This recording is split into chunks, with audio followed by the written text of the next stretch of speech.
ما كان محمد أبا أحد من رجالكم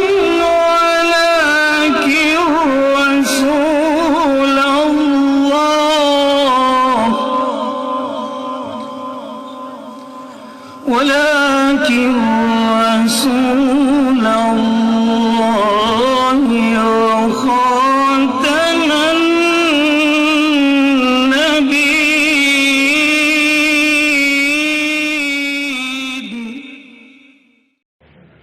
بسم الله الرحمن الرحيم.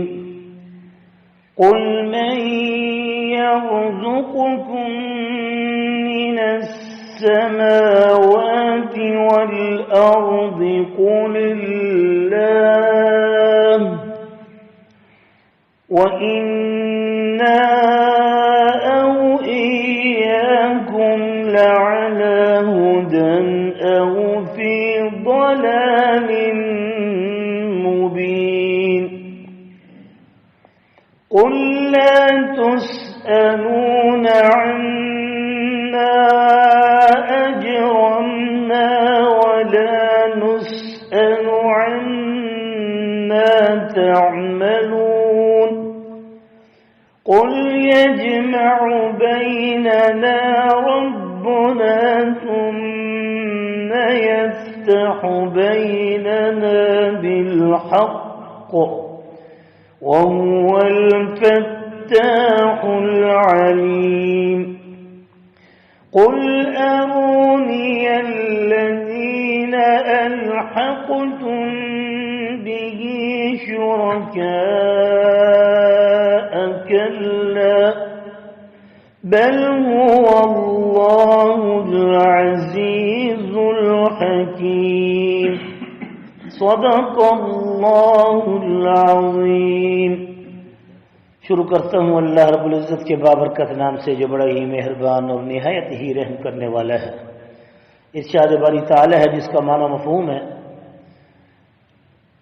قل کہہ دیجئے محبوب کریم محمد الرسول اللہ صلی اللہ علیہ وسلم من یرزقکم من السماوات والارض،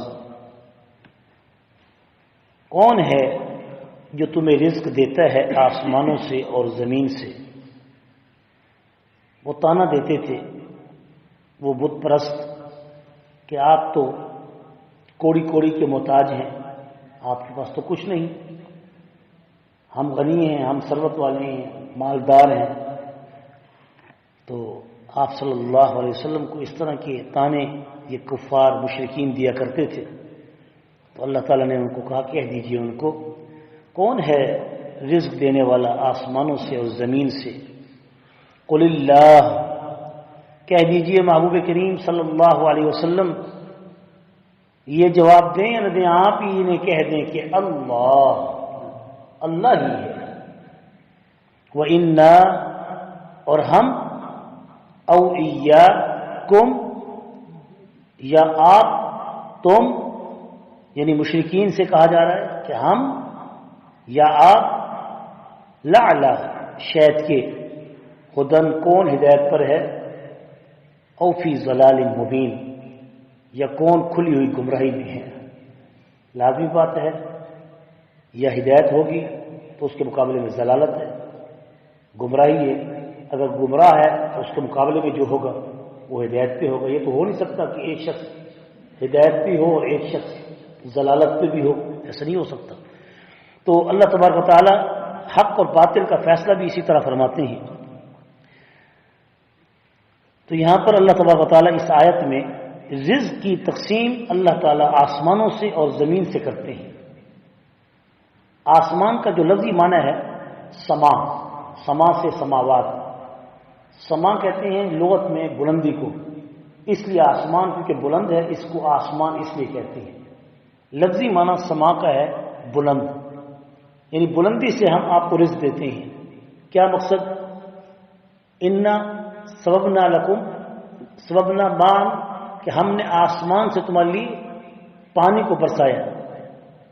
انزلنا من السماء ماء، ہم نے آسمان سے یعنی بادلوں سے پانی کو برسایا. وہ بادل کیسے تھے؟ جو سمندروں سے بخارات بن کر آسمانوں پہ اٹھائے. یہ بھی قرآن کہتے ہیں کہ سمندروں سے پانی کو بخارات بنا کر آسمانوں پہ اٹھایا، پھر اس پانیوں کو اٹھا کر بادلوں کے ذریعے ہم نے برسایا. انا سببنا لکم مان جو آیت ہے اس میں سورت قاری صاحب نیند میں بیٹھے. سببنا انا سببنا لکم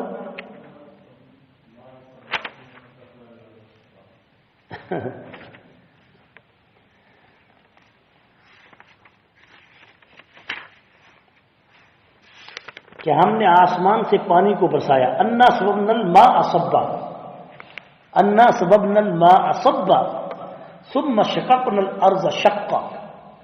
کہ بے شک دیکھیں تو صحیح اے انسان، فلینظر الانسان الی طعامہ، یہ کھانا پینا آپ کو کیسے مل رہا ہے، ذرا دیکھو تو صحیح. اللہ تعالیٰ کہتی ہے الی طعامہ، سورۃ عبس کے اندر ہے آیت نمبر یہ 24 کے اندر کہ انا سببنا الماء صبا، کہ ہم نے ہی آسمان سے پانی کو برسایا، پھر اس کو زمین کے اندر، اور ہم نے اس کو پھر اس کے اندر اس کی نبات کا ذریعہ بنایا، اور پھر اس سے شققنا الارض شقا، پھر زمین کو پھاڑا، اس میں ہم نے دانے کو ڈالا، آپ نے ڈالا، پھر اس دانے کو سیدھا کرنے والا کون؟ پھر اس دانے کو سیدھا کر کے اس کی پوچھ سے پھر کومپل نکالنے والا کون؟ پھر سخت مٹی کو پھاڑنے والا کون؟ شققنا الارض شقا، اس کو پھاڑنے والا کون؟ کہ وہ اتنی معمولی ٹہنی کہ جس کو ہاتھ لگاؤ تو وہ مرجھا جائے، لیکن وہ اتنی سخت زمین چٹان کو پھاڑ کے نکل رہی ہے. فانبتنا فیہا حبا، پھر ہم نے اس کے اندر دانے پیدا کیے تمہارے لیے، غلے، گندم، جو، مکئی، باجرہ. وعنبا وقضبا، پھر اس میں لہلہاتے پھل ہم نے تمہارے لیے انگور اور اس طرح اور چیزیں پیدا کی. وزیتون ونخلا، اور زیتون اور نخل اور کھجوریں پیدا کی. وحدائق غلبا، اور اس طرح کتنے باغ ہم نے پیدا کیے. وفاکہۃ وابا، یہ سارا ذکر آخر تک جا رہا ہے. تو اللہ تعالیٰ فرما رہے ہیں کہ کون ہے جو تمہارے لیے رزق کو آسمان سے اتار رہا ہے. ان کان رزقکم فی الارض، رزق کے بارے میں پریشان نہ ہوا کرو. اللہ کا وعدہ ہے کہ اگر تمہارا رزق جو لکھ دیا گیا ہے اگر زمین کی تہ میں بھی ہے تو اس کو نکال کر تمہاری گود تک پہنچائے گا، تمہارے ہاتھ تک پہنچائے گا، تمہارے منہ تک پہنچائے گا، تمہارے منہ سے حلق سے نیچے پیٹ تک پہنچائے گا. اس وقت موت دے گا جب تمہارا دانہ آخری ختم ہوگا. الا ان نفس لن تموت، خبردار کوئی بھی نفس یہ مت فکر کرے کہ اس کا رزق پورا ہوگا کہ نہیں. لن تموت، ہر جگہ اس وقت تک اس کو موت نہیں آئے گی. قرآن کا حضور کا یہ ارشاد ہے الا ان نفس لن تموت حتی تستکمل رزقها، جب تک کہ وہ اپنے رزق کو پورا نہیں کرے گا اس وقت تک ہم اس کی روح قبض نہیں کریں گے. یہ تو قرآن کا رسول اللہ کا فرمان اور قرآن کا ارشاد ہے. پھر فرمایا کہ رزق کو دینے والے کی شان دیکھو. حضرت موسیٰ علیہ السلام دیکھ رہے تھے کہ دنیا میں حشرات ارض بھی ہیں، دنیا میں جانور بھی ہیں، دنیا میں ایسے جانور بھی ہیں، درندے بھی ہیں، چرندے بھی ہیں، پرندے بھی ہیں، انسان بھی ہیں، حیوان بھی ہیں، جنات بھی ہیں. اللہ کیسی کیسی مخلوق کو رزق دے رہا ہے. تو اللہ تعالیٰ نے موسیٰ علیہ السلام کو جو ان کے ہاتھ میں عصا تھا انہیں کہا کہ اس پتھر کو، امام قرطبی نے اس حدیث کو نقل کیا اس تفسیر میں کہ اس پتھر کو اپنی سوٹے کو مارو اور پھر دیکھو کیا ہوتا ہے. سیدنا موسیٰ علیہ السلام نے وہ عصا جس کے اندر قوت پروردگار تھی، آج بھی وہ عصا موجود ہے لیکن طاقت وہ نہیں رہی جو طاقت موسیٰ کے ہاتھ سے تھی، کیونکہ اللہ کا حکم تھا، ورنہ سوٹے میں کیا طاقت تھی. تو حضرت موسیٰ نے اس پتھر چٹان کو جب وہ مارا تو وہ پتھر پھٹ گیا، مضبوط پتھر تھا، وہ پھٹ گیا. جب پھٹا تو اس کے اندر سے ایک اور پتھر نکلا. سیدنا موسیٰ علیہ السلام کو اللہ تعالیٰ نے فرمایا اس کو بھی مار، پھر اس کو مارا، تو پھر پھٹا پتھر تو اس کے اندر سے ایک اور پتھر نکلا. پھر سیدنا موسیٰ علیہ السلام کو اللہ تعالیٰ نے حکم کیا اے موسیٰ آپ اس پتھر کو بھی مارا. جب اس پتھر کو مارا تو اس کے اندر ایک دودہ، ایک کیڑا وہ حرکت کر رہا تھا اور اس کے منہ کے اندر سب ٹہنی تھی، سب پتا تھا اور کچھ کہہ رہا تھا۔ اللہ تعالیٰ نے حجابات کے پردے ہٹائے اور کہا موسیٰ اپنے کانوں سے اس کی آواز کو سن، یہ کیا کہہ رہا ہے، ذرا کان کو قریب کر۔ جب موسیٰ علیہ السلام نے اس کیڑے کے قریب کان کو کیا تو اس کیڑے کی زبان سے یہ نکل رہا تھا سبحان من یرزقنی یرانی، پاک ہے وہ پاک ذات کہ جس نے مجھے رزق دیا اور مجھے دیکھ رہا ہے، 3 پردوں کے اندر بھی مجھے دیکھ رہا ہے۔ کیسی خوبصورت تعریف! اس لیے علماء نے لکھے کہ اس لفظ کو یاد کر لو، سبحان من یرزقنی یرانی، پاک ہے وہ ذات جس نے مجھے رزق دیا اور وہ مجھے دیکھ رہا ہے۔ سبحان من یسمع کلامی، پاک ہے وہ ذات کہ جو میری بات کو سن رہا ہے، میری کلام کو وہ سن رہا ہے۔ من یسمع کلامی، جو میری بات کو سن رہا ہے۔ پتھر کے اندر 3 پردوں میں وہ پتھر کے اندر وہ کیڑا اللہ کی بات اللہ سے مانگ رہا ہے رزق، اللہ اس کو رزق بھی دے رہا ہے، اس کی کلام بھی سن رہا ہے۔ سبحان من یرزقنی یرانی، سبحان من یسمع کلامی، سبحان من یعرف مکانی، پاک ہے وہ ذات کہ جو میرے مقام کو بھی جانتا ہے کہ میں کہاں پہ پڑا ہوں۔ سبحان من یعرف مکانی، سبحان من یذکرنی ولا ینسانی، پاک ہے وہ ذات کہ جو مجھے یاد رکھتا ہے بھلاتا نہیں ہے۔ اللہ اپنی مخلوق میں کسی کو نہیں بھلاتا، کسی کو نہیں بھلاتا۔ کافر ہے مسلمان ہے، سب کو رزق دیتا ہے، کسی کو بھلاتا نہیں۔ سبحان من یذکرنی ولا ینسانی، پاک ہے وہ ذات کہ جو مجھے یاد کر رہا ہے اور مجھے بھلایا نہیں۔ تو موسیٰ علیہ السلام نے کہا سبحان، اے پاک ذات، ما خلقت ھذا باطلا سبحانک فقنا عذاب النار۔ جو ابھی نماز کے اندر جو آیت پڑھی ہے یہ بڑی پیاری دعا ہے کہ ربنا ما خلقت ھذا باطلا، اے اللہ دنیا میں کچھ بھی تو نے پیدا کیا باطل نہیں ہے، کوئی بھی تیری کاریگری میں کوئی بیکار نہیں ہے، ہر شے اپنا اپنا کام کر رہی ہے اور ہر شے اللہ کا ذکر کر رہی ہے۔ ایک ہم انسان ہیں جو غافل ہو چکی ہیں۔ تو قرآن یہ کہہ رہا ہے من یرزقکم، کون ہے؟ وما من دابۃ فی الارض ولا فی السماء، قرآن میں ہے وما من دابۃ فی الارض ولا طائر یطیر بجناحہ وکأی من دابۃ لا تحمل رزقها اللہ یرزقها وإیاکم وهو السمیع العلیم۔ اس لیے کوئی بھی دنیا کے اندر چلنے والا، رینگنے والا، پیدل چلنے والا، بھاگنے والا، دوڑنے والا کوئی بھی جانور ایسا نہیں ہے کہ جس کے رزق کو اللہ تعالیٰ نے مقرر نہ کر دیا ہو اور وہ اس کو رزق نہ دیتا ہو۔ قل اللہ، کہہ دیجیے وہی اللہ ہے، وَإِنَّا، اور ہم اور آپ میں سے جو تم تانے دیتے ہو کہ ہم حق پہ ہیں یا آپ حق پہ ہیں، لَعَلَىٰ هُدًى، یہ تو پتہ چلے گا اس وقت جب تم رب کی عدالت میں پیش ہوگے کہ کون ہدایت پہ ہے اور کون کھلی گمراہی میں ہے۔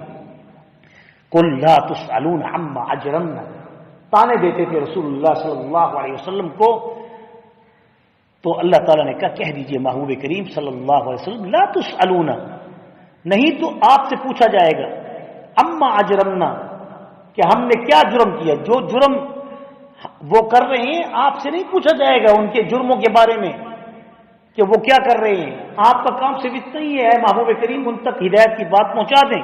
ولا نسأل عما تعملون، اور نہ ہم پوچھیں گے ان کے بارے میں آپ سے، نہ آپ کے بارے میں وہ پوچھیں، نہ ان کو یہ حق ہے کہ وہ آپ کے بارے میں پوچھیں کہ آپ کیا کر رہے ہیں، ہم کیا کر رہے ہیں، ہم کون سا جرم کر رہے ہیں۔ تم نہیں ہو پوچھنے والے اے مشرکین، محبوب کریم صلی اللہ علیہ وسلم فرما رہے ہیں، اور ہم بھی تم سے پوچھنے والے نہیں ہیں جو تم کر رہے ہو، روز قیامت اللہ ہی پوچھنے والا ہے۔ قل یجمع بیننا ربنا، کہہ دیجئے محبوب کریم صلی اللہ علیہ وسلم جمع کرے گا ہمیں آپ کو ہمارا رب، ثم یفتح بیننا بالحق، جب حشر کے میدان میں کھڑا کرے گا پھر کھول دے گا ہمارے اور تمہارے درمیان میں حق کو، سچی بات کو کہ کون حق پہ ہے کون باطل ہے۔ وَهُوَ الْفَتَّاحُ الْعَلِيمُ، اور وہ خوب کھولنے والا اور خوب جاننے والا ہے۔ قُلْ أَرُونِيَ الَّذِينَ أَلْحَقْتُمْ، کہہ دیجئے محبوب کریم صلی اللہ علیہ وسلم کیا دیکھتے نہیں ان لوگوں کو کہ جو الحق تم الحاق کرتے ہیں، ملحق کرتے ہیں، ملاتے ہیں، اردو کا لفظ الحاق، الحاق کے معنی ملانا، کہ جو ملحق کرتے ہیں، الحاق کرتے ہیں اس ذات کے ساتھ، بھی معنی اس ذات کے ساتھ، شرکا شریک، رازق مالک خالق اللہ کی ذات ہے لیکن وہ اس کے ساتھ کسی اور کو شریک کر دیتے ہیں، پکارنے میں بھی، اللہ کے رزق میں بھی، اللہ کی تقسیم میں بھی، اللہ کے زندہ کرنے میں، اللہ کے مردہ کرنے میں بھی، سب کچھ کے اندر اگر کوئی ایسا شریک کرنے والا کوئی شریک کرتا ہے، ان کو کہہ دیجئے تمہیں شرم نہیں آتی مشرکوں کہ تم اللہ کے ساتھ شریک کرتے ہو؟ کلا، خبردار، بل هو اللہ العزیز الحکیم، وہ رب پاک ہے ہر قسم کے شرک سے، وہ اللہ ایسا ہے جو غالب ہے، زبردست ہے اور زبردست حکمت اور دانائی والا ہے۔ وآخر دعوانا الحمدللہ۔